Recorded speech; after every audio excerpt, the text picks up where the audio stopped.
Hey guys, welcome to my channel. This is Deepika.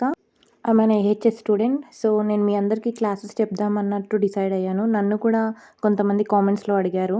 So ఇది right decision అనుకొని నేను తీసుకుంటున్నాను. ఇప్పుడు మనం అనాటమీ ఇంట్రడక్షన్ చూద్దాం. అంటే ఏ బుక్స్ ఫాలో అవుతాం, ఇండెక్స్ ఏంటి, టాపిక్స్ ఏంటి అని క్లియర్గా చెప్తాను. లాస్ట్ వరకు వీడియో చూడండి. అనాటమీ టెక్స్ట్ బుక్ కంప్లీట్గా ఇలా ఉంటుంది. ఇది కవర్ పేజ్.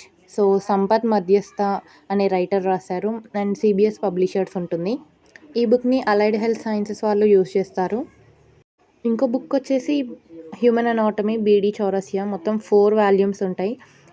అందులో సేమ్ టాపిక్సే, కానీ ఈ 4 వాల్యూమ్స్లో ఇంకా ఎక్కువ డెప్త్గా చెప్తారు. యాక్చువల్గా ఎంబీబీఎస్ వాళ్ళు ఈ బుక్స్ ఫాలో అవుతారు. యాజ్ ఏ అలైడ్ హెల్త్ స్టూడెంట్గా మీరు ఈ బుక్ కూడా ఫాలో అవ్వచ్చు. అందులో ఎలాంటి ప్రాబ్లం ఉండదు. ఇండెక్స్ చూసినట్టయితే మొత్తం 4 సెక్షన్స్ ఉంటాయి. ఇందులో సెక్షన్ 1 జనరల్ అనాటమీ.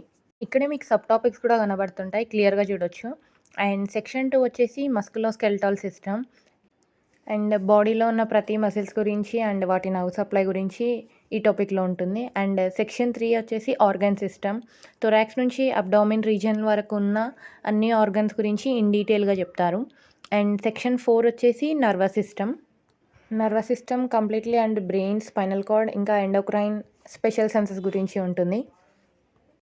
కంప్లీట్గా 4 సెక్షన్స్ ఉంటాయి. Section 1 general anatomy, section 2 musculoskeletal system, section 3 organ system and section 4 CNS, special senses and endocrines గురించి. So AHS complete anatomy first year ఈ విధంగా ఉంటుంది. ఐ గెస్ ఈ వీడియో మీకు చాలా హెల్ప్ఫుల్గా ఉంటుంది.